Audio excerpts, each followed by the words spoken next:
محترم ناظرین، السلام علیکم ورحمۃ اللہ وبرکاتہ۔ گزشتہ کل سے سوشل میڈیا پر ایک اخبار گردش کر رہی ہے۔ یقین جانیے، جب میری نظر اس اخبار پر پڑی تو آنکھیں نم ہو گئی، جگر چھلنی ہو گیا۔ آپ بھی پڑھے ہوں گے اور ضرور پڑھے ہوں گے۔ اس اخبار کی کڑی یہ تھی، اس میں یہ خبر چھپی تھی کہ ہمارے اطراف میں ایک شہر ہے چائباسا۔ چائباسا میں ایک مسجد ہے، رضائے مدینہ مسجد کا نام ہے۔ اس مسجد کے امام صاحب نے مسجد کی تیسرے منزل پر جا کر سوسائڈ کر لیا، یعنی خودکشی کر لی، اپنے آپ کو پھانسی کے پھندے پر لٹکا لیا اور اپنی جان دے دی۔ میرے بھائیوں، صرف یوں ہی انہوں نے پھانسی نہیں لگائی، بلکہ انہوں نے وجہ بھی بیان کیا مرنے سے پہلے۔ میرے بھائیوں، امام صاحب نے ایک خط لکھا اور اس خط میں انہوں نے یہ واضح کر دیا کہ میں قرض سے پریشان ہو چکا ہوں، میری زندگی بہت ٹینشن میں کٹ رہی تھی، جس کی وجہ سے میں نے یہ قدم اٹھایا۔ انہوں نے یہ بھی واضح کیا کہ خودکشی اسلام میں حرام ہے اور سوسائڈ کرنا اسلام میں حرام ہے، لیکن میں بہت مجبور ہو چکا ہوں، جس کی وجہ سے میں نے یہ قدم اٹھایا، اور ہمارے اس قدم اٹھانے میں کسی کا کوئی قصور نہیں ہے۔ ٹھیک ہے، میں مانتا ہوں میرے بھائیوں، لیکن انہوں نے جو یہ قدم اٹھایا، آخر کیا وجہ تھی؟ کیوں؟ کس بات نے ان کو حضرت کو ایسے قدم اٹھانے پر مجبور کیا؟ میرے بھائیوں، یہ سوال یہاں یہ پیدا ہوتا ہے کہ حضرت امام صاحب کی تنخواہیں اگر ٹھیک ٹھاک ہوتی، ان کی سیلری اگر اس لائق ہوتی کہ اس سیلری سے، اس تنخواہ سے وہ اپنی زندگی کی تمام ضروریات پوری کر لیتے، ٹھیک ٹھاک جو روزمرہ کی زندگی میں جتنی چیزیں ضرورت پڑتی ہے، وہ تمام ضروریات ان کی تنخواہ کے ذریعے سے پوری ہو جاتی، تو وہ ایسی قدم ہرگز نہیں اٹھاتے۔ میرے بھائیوں، یہ خبر، یہ زوردار تماچا ہے ان حضرات کے منہ پر، زوردار تماچا ہے ان حضرات کے منہ پر، اور چلو بھر پانی میں ڈوب کر مر جانے کی بات ہے ان حضرات کے لیے جو مسجدوں کو، یعنی اللہ کے گھروں کو اپنے باپ کی جاگیر سمجھ بیٹھے ہیں۔ میرے بھائیوں، ہوش کے ناخن لیجئے۔ میں اپنے مسجد کے تمام جتنے مساجد ہمارے اطراف میں ہیں، اور بلکہ پورے ہندوستان میں ہیں، تمام مساجد کے ذمہ داروں تک یہ پیغام پہنچانا چاہتا ہوں کہ آپ ہوش کے ناخن لیجئے، ورنہ یہ یاد رکھیے کہ آنے والے دور میں، آنے والے وقت میں آپ کو مسجد میں امام اور مسجد میں اذان دینے والے مؤذن نہیں ملیں گے۔ میرے بھائیوں، سوال آپ سے میں کرتا ہوں، جتنے حضرات میری اس ویڈیو کو دیکھ رہے ہیں وہ شیئر کیجئے، تاکہ سب کے کان کھڑے ہو اور سب کو ہوش آئے، عقل سے کام لے، سب کو یہ بات سمجھ میں آئے کہ ہمیں کیا کرنی چاہیے۔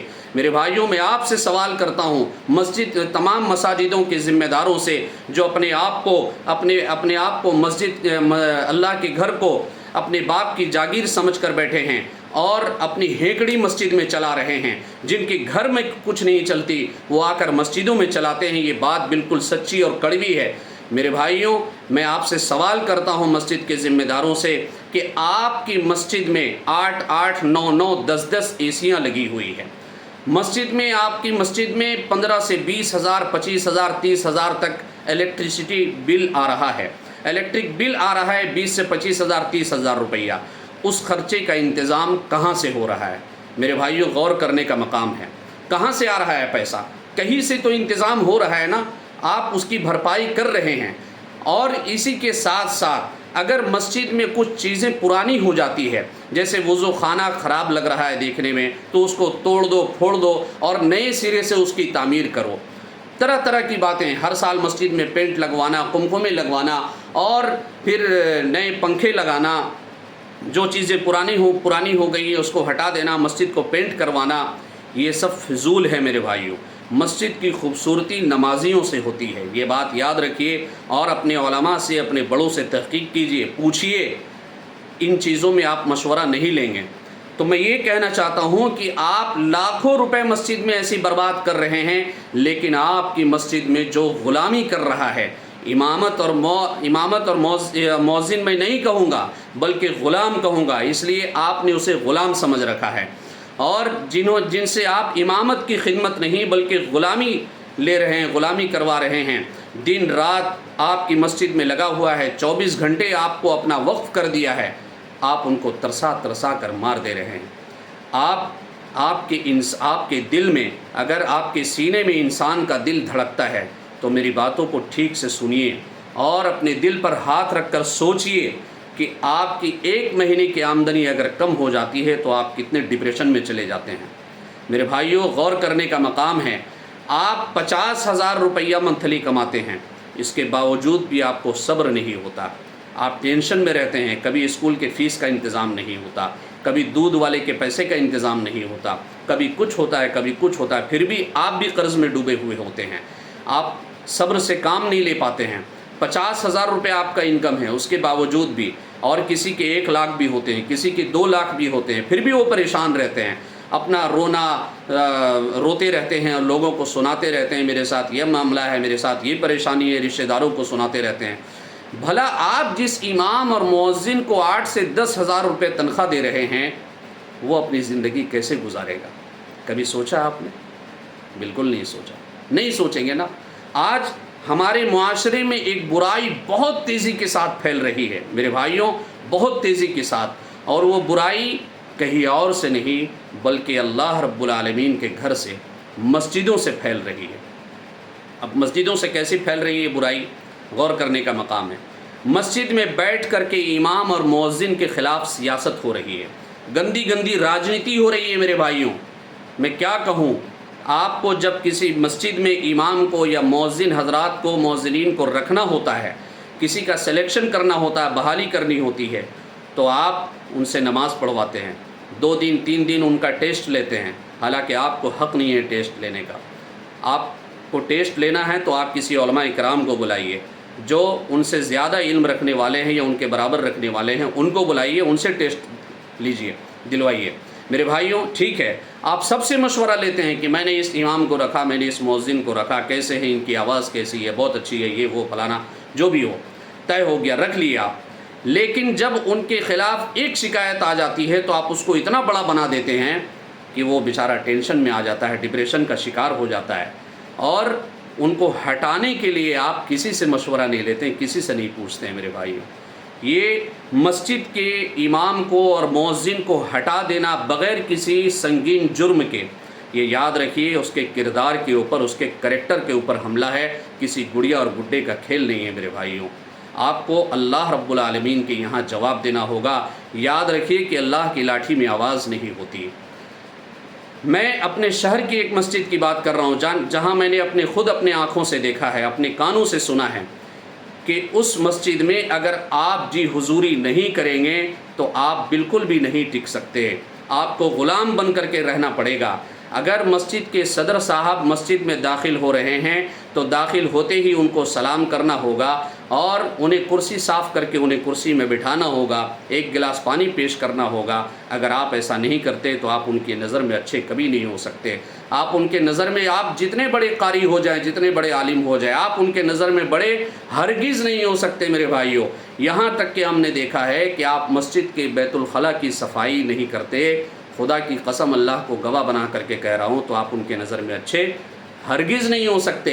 آپ صدر صاحب کی گاڑی صاف نہیں کرتے تو آپ ان کی نظر میں اچھے نہیں ہو سکتے۔ آپ صدر صاحب کو اسٹیشن نہیں پہنچاتے تو آپ ان کی نظر میں اچھے ہرگز نہیں ہو سکتے۔ اسی کے ساتھ ساتھ ایک کڑوی بات اور سچی بات میں آپ حضرات کو بتانے جا رہا ہوں کہ اگر آپ دعوت و تبلیغ میں وقت نہیں لگاتے ہیں، جماعتوں میں نہیں نکلتے ہیں، تو آپ قطعی ان کے نظر میں اچھے نہیں ہو سکتے۔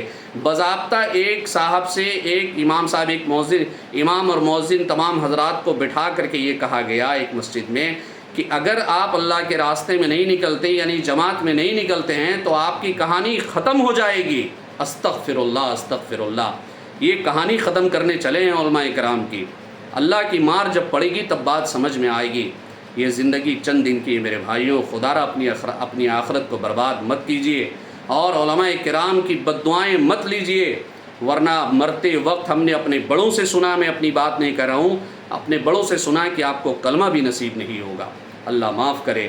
اللہ تبارک و تعالیٰ سے میں دعا کرتا ہوں کہ اللہ تبارک و تعالیٰ مسجد کے منتظمین کو، جو اپنے آپ کو، اللہ کے گھر کو اپنے باپ کی جاگیر سمجھ رہے ہیں اور جو سمجھ میں آ رہا وہی فیصلہ لے رہے ہیں، یہاں تک خدا کی قسم میں نے یہ بھی دیکھا کہ ایک وقت کی نماز کی توفیق نہیں ہے کمیٹی والے کو، اور امام مؤذن کا ٹیسٹ لینے چلے ہیں اور ان کا جائزہ لے رہے ہیں کہ وہ کس نماز میں آ رہے ہیں، کس نماز میں نہیں آ رہے ہیں۔ استغفر اللہ۔ اللہ ایسے لوگوں کو دین کی صحیح سمجھ عطا فرمائے۔ میری دعا ہے دل سے کہ اللہ تبارک و تعالیٰ آپ کو سیدھا راستہ اختیار کرنے کی توفیق نصیب فرمائے، اور علماء کرام کی، ائمہ کرام کی قدردانی نصیب فرمائے۔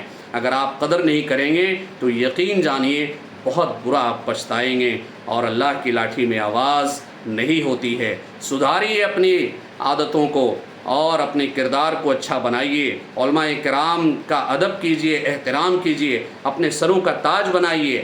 ارے آپ کیا ہیں؟ آقا صلی اللہ علیہ وسلم نے جب فرما دیا، یہ اعلان کر دیا کہ العلماء ورثۃ الانبیاء، کہ علماء انبیاء کے وارث ہیں۔ اگر انبیاء کے وارثین کا آپ قدر نہیں کریں گے تو آپ کا انجام کیا ہوگا؟ یہ سوچ لیجئے۔ یہ پیغام ہے آپ کے لیے۔ چائباسا کی جو امام صاحب نے سوسائڈ کیا ہے، تمام مساجد کے منتظمین کو ہوش کے ناخن لینے کی ضرورت ہے، اور اپنے ائمہ کرام کی، مؤذنین کی قدر کرنے کی ضرورت ہے، ان کی تنخواہیں بڑھانے کی ضرورت ہے۔ اگر آپ ایسا نہیں کرتے ہیں تو یقین جانیے آنے والے دور میں آپ ترس جائیں گے۔ مسجد میں امام نظر نہیں آئیں گے، اذان دینے والا مؤذن نظر نہیں آئے گا، آپ کے باپ کا جنازہ سامنے رکھا ہوا ہوگا اور جنازہ پڑھانے والا کوئی نہیں ہوگا۔ آپ کو تو جنازے کی دعائیں بھی یاد نہیں ہوگی تو آپ کیسے پڑھائیں گے؟ اللہ معاف کرے۔ اللہ پوری امت مسلمہ کو، ہمیں، ہم سب کو عمل کی توفیق نصیب فرمائے، اور ہم سب کے دل میں علماء کرام کی، ائمہ کرام کی، مؤذنین کی قدردانی نصیب فرمائے۔ آمین یا رب العالمین۔ السلام علیکم ورحمۃ اللہ وبرکاتہ۔